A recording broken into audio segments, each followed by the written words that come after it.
जाती है और वो उनसे कहते हैं, अरे तुम यहाँ क्या कर रहे हो? सावित्री बाई फुले डर जाती है कि कहीं मेरे पति को ये लोग मार ना दे। बोले कि हम तुमको मारने आए हैं। बोले मार लो, मारने आए हो। वो दोनों परेशान हो जाते हैं कि चाकू लेके खड़े, इसको बिल्कुल डर नहीं लग रहा है। बोले मारने आए मार लो, लेकिन मुझे मार के तुमको क्या फायदा होगा? बोले हमको 1000 रुपए की सुपारी मिली। उस जमाने में 1848 1850 में 1000 रुपया का सुपारी उनको मिला था। बोले अच्छा 1000 रुपया का सुपारी मिला, तुमको 1000 रुपया का फायदा होगा, तब तो तुम मुझे जरूर मार लो। लेकिन तुम ये बताओ 1000 रुपया तुम्हारा खत्म हो जाएगा, तब तुम किसी और आदमी को मारने का सुपारी लोगे क्या? अब तो वो बेचारा चुप। ज्योतिबा फुले कहते हैं कि तुम्हारी गरीबी, तुम गरीब हो इसलिए तुम 1000 रुपए में किसी का जान लेने के लिए तैयार हो गए। तुम गरीब हो इसलिए तुम किसी का जान लेने के लिए तैयार हो गए। इसका मतलब तुम्हारी गरीबी अशिक्षा की वजह से है, ज्ञान तुमको नहीं है इस वजह से है, गरीबी की वजह से तुमने मुझे मारने का बीड़ा उठाया। अगर तुमको इस बात का ज्ञान होता कि तुम्हारी बेटी मेरे ही स्कूल में पढ़ती है और तुम्हारे जैसे तमाम लोगों की बेटियां को मैं पढ़ाने का काम कर रहा हो, तो शायद तुम्हारे मन में यह ख्याल भी नहीं आता। वो दोनों चाकू छोड़ करके ज्योतिबा फुले के पैर में गिर जाते हैं और कहते हैं कि मुझसे, हम लोगों से बहुत बड़ी गलती हुई। हम ये समझ ही नहीं पाए कि हमको गरीब बनाया गया और गरीब बना करके हमसे हमारे ही लोगों को कत्ल कराने के लिए पैसा दे दिया गया। तो हमें माफ कर दीजिए और हम आज के बाद आपका अंगरक्षक बन करके, बॉडीगार्ड बन करके पूरी जिंदगी रहेंगे। जो 2 लोग ज्योतिबा फुले को मारने के लिए आए, वो 2 लोग पूरी जिंदगी ज्योतिबा फुले के बॉडीगार्ड बनकर रहे। कितना बड़ा परिवर्तन है। ये कहानी मैंने आपको इसलिए सुनाई क्योंकि ये वही हृदय परिवर्तन है। जैसे डाकू अंगुलीमाल का मैं नाम नहीं लेती वैसे, लेकिन नाम मैंने लिया। ये वही हृदय परिवर्तन है जो भगवान बुद्ध ने डाकू अंगुलीमाल कर दिया। अंगुलीमाल भी भगवान बुद्ध को मारने के लिए तत्पर था। तलवार लेके सामने आ जाता है, बुद्ध उसी रास्ते से जा रहे होते हैं और वो बुद्ध को रोकने की कोशिश करता है और तलवार लेके सामने आ जाता है। भगवान बुद्ध के सामने आके कहता है, मैं कब से कह रहा हूँ रुक जा, तुझे सुनाई नहीं दे रहा, रुक जा। भगवान बुद्ध मुस्कुराते हैं और कहते हैं, मैं तो कब से रुका हुआ हूँ, चल तो तू रहा है। वो कहता है, हाँ चल रहे हो आप, मैं बार बार अंदर से बोल रहा था रुक जा रुक जा रुक जा, लेकिन आप नहीं माने। और आप देखिए मैं सामने तलवार लेकर के आके खड़ा हूँ, आप मुझसे कह रहे हैं कि मैं चल रहा हूँ, मैं तो खड़ा हुआ हूँ। बोले नहीं, जो तू चल रहा है क्योंकि तेरे मन में दोष है, तेरे मन में ईर्ष्या है, तेरे मन में लालच है, तभी तू लोगों को मारता है, मार के उनके पैसे छीनता है, उनकी उंगलियों की गले की माला पहनता है। और मैं तो कब से रुका हुआ हूँ क्योंकि मैंने अपने मन से लोभ, मोह, तृष्णा, जितना भी घृणा है, उन सबको विकारों को मैंने रोक लिया है। तो मैं तो कब से रुका हुआ हूँ, चल तो तू रहा है। इस एक बात ने अंगुलीमाल का पूरा जीवन परिवर्तन कर दिया। वो तलवार छोड़ करके बुद्ध की शरण में आ गया। ये वही घटना है जो ज्योतिबा फुले के साथ में हुई कि तेरी गरीबी की वजह से तू मुझे मारने के लिए यहाँ तैयार हो गया। अगर तेरे पास रोजगार होता, तू पढ़ा लिखा होता, तो तू कभी भी मुझे मारने के लिए नहीं आता, क्योंकि मैं तो तेरी औरतों को, तेरे बच्चों को पढ़ाने का काम कर रहा हूँ। ये परिवर्तन हृदय का ऐसा होता है कि वो लोग उनके अंगरक्षक बन जाते हैं। ऐसी सेम घटना जीवन संघर्ष करते हुए बाबा साहब डॉक्टर अम्बेडकर के साथ में भी होती है। जब पूना पैक्ट के दौरान गांधी अनशन कर रहे होते हैं, उस समय भी 2 लोग बाबा साहब को बंदूक लेके मारने आते हैं और बाबा साहब ऐसी ही बातें बोल करके उनका भी हृदय परिवर्तन करते हैं। तो पूरे विश्व में ऐसी इतिहास में ये घटना केवल 3-4 जगह देखने को मिलती है। एक तो बुद्ध के समय की तो है ही है, दूसरी सम्राट अशोक के समय की है, जब वो भनते लोगों के सामने कहते हैं कि विजयी वो नहीं होता जो दूसरों के ऊपर विजय प्राप्त करता है, दूसरों को मारता है, विजयी वो होता है जो स्वयं के ऊपर। दूसरी घटना जो ज्योतिबा फुले के साथ में होती है और तीसरी घटना बाबा साहब डॉक्टर अम्बेडकर के साथ होती है। और चौथी 5वीं घटना में अगर आप ले लीजिए तो ऐसा घटना नहीं है, वो लोग अपनी जान से हाथ धो बैठते हैं। जैसे बाबू जगदेव प्रसाद कुशवाहा, वो शहीद हो जाते हैं, वो कभी डरते नहीं थे किसी दुश्मन से, लेकिन अंत में उनकी जान लोग, दुश्मन लोग ले लेते हैं। ये तो बात हो गई हमारी माता सावित्री बाई फुले और महात्मा ज्योतिबा फुले के। इनके जीवन की एक बात और जान लीजिए कि इन लोगों का जीवन संघर्ष हमको तर्क करना सिखाता है। स्पेशली आदमी लोग जो हर एक बात का ठीकरा औरतों के ऊपर छोड़ देते हैं कि औरत है नहीं मानती है क्या करें, औरतें नहीं मानती है क्या करें, औरतें नहीं मानती नहीं है, आदमी नहीं मानते हैं क्या करें। महात्मा ज्योतिबा फुले और माता सावित्रीबाई फुले के पास कोई संतान नहीं थी, हम सब जानते हैं ना, इनके पास कोई बच्चा नहीं था। इन्होंने एक बच्चे को बाद में गोद लिया था। इनके पास कोई संतान नहीं थी तो इनके अपने ससुर, सोचिए कोई ससुर ये नहीं कहता है कि मेरी बेटी को छोड़कर दूसरी शादी कर लो, लेकिन उनका अपना ससुर कह रहा है कि हमारे घर में इनकी मौसी की एक लड़की है, तुम उससे शादी कर लो, तुम्हारे पास कोई संतान नहीं है। तो ज्योतिबा फुले कहते हैं अच्छा, और उससे संतान नहीं हुई दूसरी शादी करने से तब तो क्या आप तीसरी बेटी को भी ले आएंगे क्या? कह रहे कैसी बातें आप कर रहे हैं, आप बेटी के पिता हो करके। बोले नहीं नहीं, मैं चाहता हूँ कि तेरे घर में बच्चे हो और तू मेरी दूसरी बेटी से शादी कर ले, हमारे परिवार की दूसरी बेटी से शादी कर ले। ज्योतिबा फुले कहते हैं कि ठीक है, मैं शादी करने के लिए तैयार हूँ, लेकिन आप एक बात बताइए कि शादी करने के बाद वो लड़की जिससे मैं शादी करूंगा वो कहाँ रहेगी? बोले तेरी बीवी रहेगी तो तेरे घर में रहेगी। तो बोले सावित्रीबाई फुले कहाँ रहेंगी जो मेरी पहली पत्नी है? बोले वो भी घर में रहेगी और ये दूसरी वाली भी घर में रहेगी। बोले दोनों बीवियां घर में रहेंगी? बोले हाँ और क्या, जब शादी होगी तो साथ में ही रहेंगे। बोले ठीक है। कह रहे मैं शादी करने के लिए तैयार हूँ, लेकिन मैं आपसे एक बात कहता हूँ कि पहले मेरी शादी आप दूसरी करा दीजिए और सावित्रीबाई फुले की भी मैं दूसरी शादी करा देता हूँ, और दूसरी शादी करा के उसका जो पति है वो भी मेरे साथ मेरे घर में रहेगा, क्योंकि कमी किसके अंदर है ये तो पता चलना चाहिए ना, किसके अंदर है। अगर मेरे अंदर कमी है तो मैं दूसरी शादी करने के लिए तैयार हूँ, लेकिन अगर मेरी पत्नी के अंदर कमी है तो मैं दूसरी शादी करने के लिए तैयार हूँ, लेकिन मेरे अंदर कमी है तो मैं अपनी पत्नी की भी तो दूसरी शादी करा दूंगा, और जब दूसरी शादी करा दूंगा तो उसका दूसरा पति भी मेरे साथ मेरे घर में रहेगा। वो कहने लगे हाय तौबा, ऐसा कैसे होता है, दूसरा आदमी कैसे तुम्हारे साथ रहेगा? बोले जब मेरी बीवी दूसरी मेरे साथ रह सकती है तो सावित्रीबाई फुले का दूसरा पति मेरे साथ कैसे रह सकता है? कितने बड़े तर्क की बात है, ये किताबों में नहीं कई जगह देखने के लिए मिलता है। ये इतना बड़ा तर्क और विवेक की बात है जो आज आप हिम्मत नहीं कर सकते हो बोलने की। ये वही तर्क है ज्योतिबा फुले ने जो अपने पिता से कहा था कि मैं तुम्हारा घर छोड़ना पसंद करूंगा लेकिन अपनी बीवी को पढ़ाना नहीं छोड़ सकता। ये वही तर्क है जो समय समय पर संत गुरु महापुरुष लोग हम लोगों को समझाते रहते हैं। ज्योतिबा फुले ने भी यही समझाया कि किसी ने तुमको नीच बनाने के लिए, अछूत बनाए रखने के लिए, पिछड़ा बनाए रखने के लिए स्वांग रचा, तुम्हारे सामने भगवान बनाया, तुमको पत्थर को देवता बना दिया और तुम लोग उसको पूजते रहे और किसी लोगों का पेट लगातार भरता रहा। ये वही बात है जैसे संत कबीर कहते हैं कि जो तू ब्राह्मण ब्राह्मणी का जाया, अरे आन बाट का ही नहीं आया। कबीर दास जी कहते हैं अगर तू ब्राह्मण है, अगर तुझे ब्राह्मणी में पैदा किया है तो तू दूसरे रास्ते क्यों नहीं पैदा हुआ? जिस रास्ते सारे लोग पैदा होते हैं क्यों तू उस रास्ते पैदा हुआ? भाई कहते हैं ना कि अन्न बांटना ही नहीं आया। कबीर दास जी की बात को महात्मा ज्योतिबा फुले अपनी किताब गुलामगिरी में लिख करके बोलते हैं कि अगर तुम कहते हो कि तुम ब्रह्मा के मुंह से पैदा हुए हो तो तुम मुझे बताओ कि तुमने दूध कहाँ से पिया, तुमने गर्भ कैसे धारण किया? ये बात मेरी नहीं है, ज्योतिबा फुले की गुलामगिरी है। मैं आप सबसे विनती करूंगी बहन जी, आप लोगों से भी, कि बाहर पुस्तक का स्टॉल लगा है, अगर महात्मा ज्योतिबा फुले की गुलामगिरी पुस्तक बाहर स्टॉल पे लगी हो तो उस किताब को जरूर लेके जाइएगा। और जो बहनें और जो भाई लोग लिखे पढ़े नहीं है, यानी जो पढ़ लिख नहीं सकते हैं, उनको ज्योतिबा फुले की गुलामगिरी पुस्तक को YouTube में आप ऑडियो बुक में भी सुन सकते हैं। सुनने से भी आपका बहुत सारा विचार परिवर्तन चल सकता है। वही बात संत शिरोमणि गुरु रविदास महाराज कह रहे हैं, विप्रन मत पूजिए जो होवे गुण ज्ञान हुईना, अब पूजिए चरण चांडाल के जो होवे गुण ज्ञान प्रवीणा। ज्योतिबा फुले आगे ये 1433 में बोल रहे हैं संत शिरोमणि गुरु रविदास महाराज, जिनकी जयंती आज से 4 दिन बाद है, त्यागी पूर्णिमा का। वो कह रहे हैं कि विप्र मत पूजिए जो होवे गुण ज्ञानी ना। हम लोगों की क्या आदत है, पंडित जी पाए लगी, बाबू साहब पाए लगी, बोलते हैं भले वो अनपढ़ हो, अंगूठा टेक हो, छोटी जाति का क्यों ना हो, लेकिन इसको कहते हैं पंडित जी पाए लगी, बाबू साहब पाए लगी।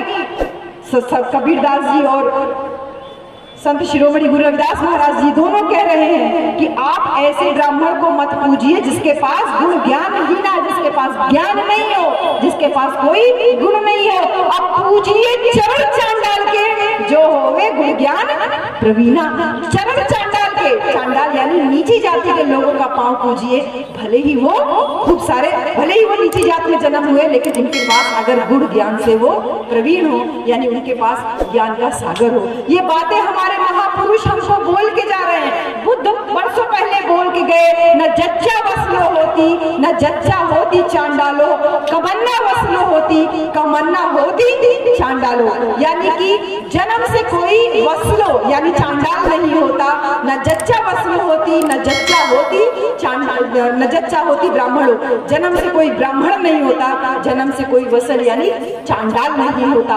कमन्ना वसलो होती, कमन्ना मतलब कर्म से ही कोई चांडाल होता है और कर्म से ही कोई ब्राह्मण होता है। बुद्ध की बात कर रहे हैं कबीरदास जी, बुद्ध की बात कर रहे हैं शिरोमणि रविदास महाराज जी, बुद्ध की बात कर रहे हैं महात्मा ज्योतिबा फुले, और बुद्ध की बात को आगे हमारे बाकी महापुरुष भी कर रहे हैं। और हम क्या कर रहे हैं?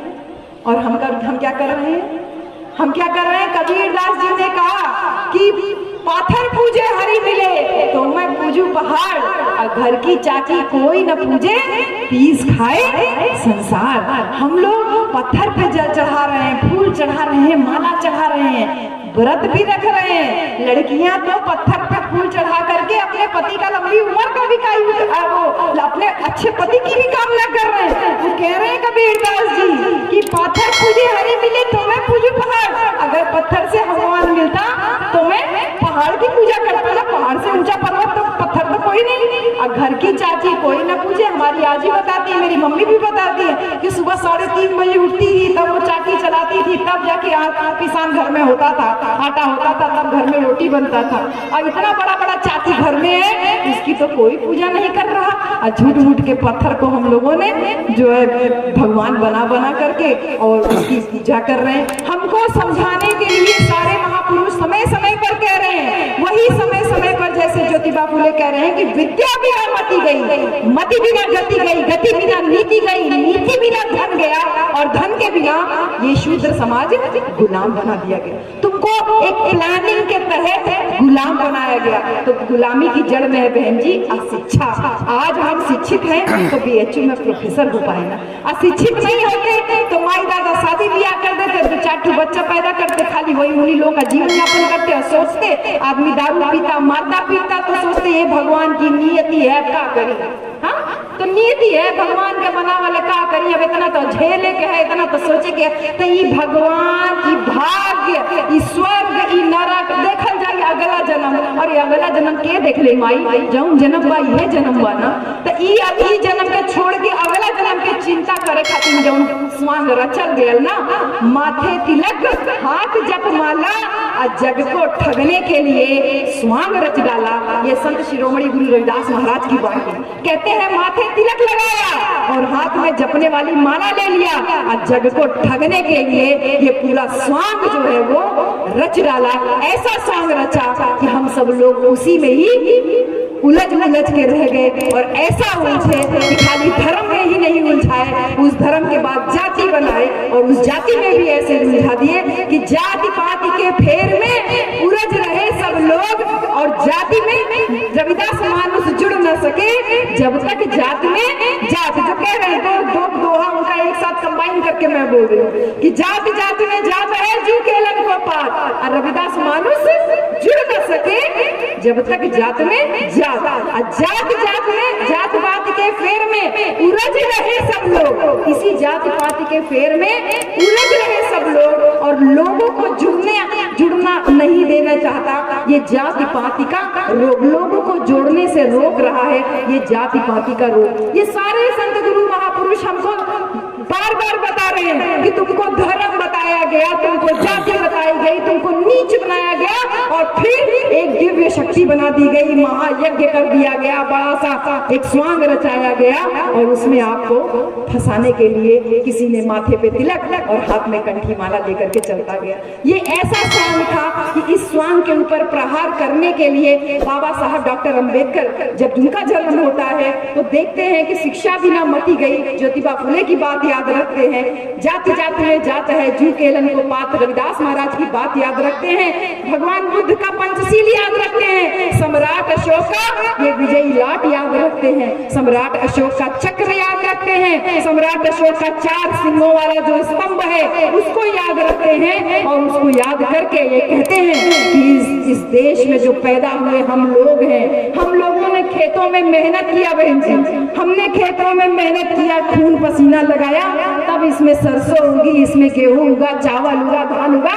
हम लोगों ने मेहनत की तो अनाज पैदा किया। और जब यही अनाज पैदा करके कटिया करके या दवाई करके जब ये गेहूं हो जाता है, धान चावल हो जाता है, और जैसे ये ऊंची जाति के दरवाजे के भीतर हो जाता है, हम लोग अछूत हो जाते हैं, हम लोग नीच हो जाते हैं, हम लोग शूद्र हो जाते हैं। जो लोग मेहनत करें वो नीच है, और जो बैठ करके मलाई खा रहा है वो ऊंची जाति का अपने आप को कह रहा है। बाबा साहब डॉक्टर अंबेडकर संविधान लिखते हैं, एक ही झटके में सारा ऊंच नीच भेदभाव सब समाप्त कर देते हैं। सबको राइट टू इक्वालिटी जिसको बोलते हैं, यानी समानता का अधिकार, ऊंची जाति और नीची जाति के बीच का भेद खत्म कर देते हैं। शिक्षा में कहते हैं कि औरतों तुमको भी बराबर का अधिकार है, आदमी आपको भी बराबर अधिकार है। चोरी की जो सजा इनकी होगी, चोरी की वही सजा हमारी होगी।